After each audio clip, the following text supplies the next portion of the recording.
পুরনো সংবিধান এবং পুরনো শাসন কাঠামো রেখে একটি নতুন বাংলাদেশ বিনির্মাণ সম্ভব নয়। আওয়ামী লীগের রাজনৈতিক ফয়সালা এই বাংলার মাটিতে করতে হবে। এই জুলাই গণ অভ্যুত্থানে আমাদের প্রতিশ্রুতি ছিল যে যারা এই হত্যাকাণ্ডের সাথে জড়িত এবং যারা গত 15 বছরে নানা ধরনের জুলুম করেছে তাদের বিচার এই বাংলার মাটিতে হতে হবে। আসসালামু আলাইকুম।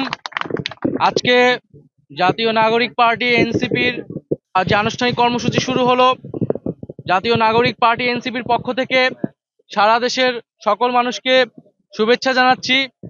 আমাদের এই ভূখণ্ডের জনপদের মানুষের যে লড়াইয়ের ইতিহাস রয়েছে, 1947 সালের আজাদির লড়াই থেকে শুরু করে 1971 সালের মহান স্বাধীনতা সংগ্রাম এবং 2024 সালের ছাত্র জনতার গণ অভ্যুত্থান, এই সকল লড়াইয়ের আকাঙ্ক্ষাকে ধারণ করেই আমরা নতুন বাংলাদেশ বিনির্মাণ করব এবং সেই লক্ষ্যেই এনসিপি কাজ করে যাচ্ছে। এবং আমরা বলেছি যে 1971 সালের মুক্তিযুদ্ধের মধ্য দিয়ে আমরা একটি স্বাধীন রাষ্ট্র পেলেও আমাদের যে সার্বভৌমত্ব, সেই সার্বভৌমত্ব বারবার হুমকির মুখে পড়েছে। আমাদের যে গণতান্ত্রিক প্রতিষ্ঠানসমূহ বারবার ভেঙে পড়েছে। আমরা একটি গণতান্ত্রিক সংবিধান গড়ে তুলতে পারিনি। একটি একদলীয় সংবিধানের মাধ্যমে ফ্যাসিজম এবং একদলীয় স্বৈরতন্ত্রের বীজ বপন করা হয়েছিল। ফলে আমরা বলেছি যে একটি নতুন প্রজাতন্ত্র আমাদের গড়তে হবে এবং তার জন্য একটি নতুন সংবিধান এবং গণপরিষদ নির্বাচনের প্রয়োজন। সেই জায়গা থেকে আমরা সেকেন্ড রিপাবলিকের কথা বলেছি এবং আমরা সেই লক্ষ্যে কাজ করে যাচ্ছি। এবং জাতীয় নাগরিক পার্টি এই মুহূর্তে তার প্রথম লক্ষ্য হচ্ছে তার সাংগঠনিকভাবে কার্যক্রম বিস্তৃত করা, তৃণমূলে সাংগঠনিক কার্যক্রম বিস্তৃত করা এবং নিবন্ধন নিতে যেই ধরনের শর্তাবলী পূরণ করতে হয় সেই শর্তাবলী পূরণ করার দ্রুত সময়ের মধ্যে পূরণ করে আমরা নিবন্ধন কার্যক্রম আগাবো।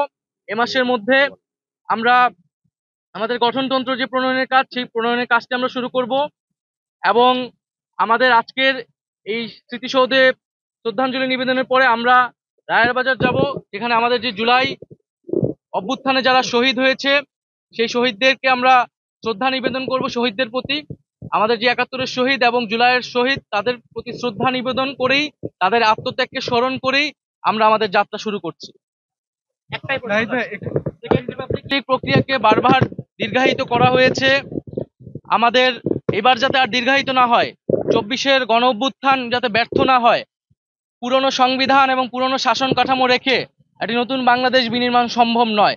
কেবলমাত্র সরকার পরিবর্তন করেই আমরা কিন্তু আমাদের জনগণের যেই কল্যাণ সেটি সম্ভব নয়, প্রকৃত গণতন্ত্র বাস্তবায়ন সম্ভব নয়।